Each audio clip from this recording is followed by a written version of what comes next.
দেখেন তার কি ভাব।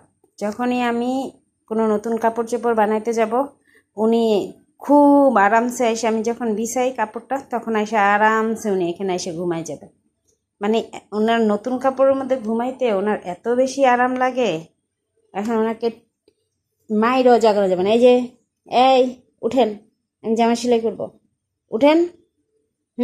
আরে বাবারে, উঠেন উঠেন, এই উঠেন, উঠেন না, উঠেন, বিছানা শোন।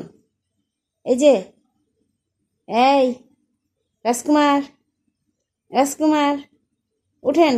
এই চোখ কী করতেছে, টিপ টিপ। এই উঠেন, উঠেন, শুনতে পান না? এখন আর উঠবে না। আমার লাথি মারে, দেখেন পা দিয়ে আবার আমার লাথি মারে। কত বড় সাহস! এই পাজি বিড়াল, উঠো, উঠো, আমি জামা সেলাই করবো। উঠো, উঠো, উঠো রাজকুমার।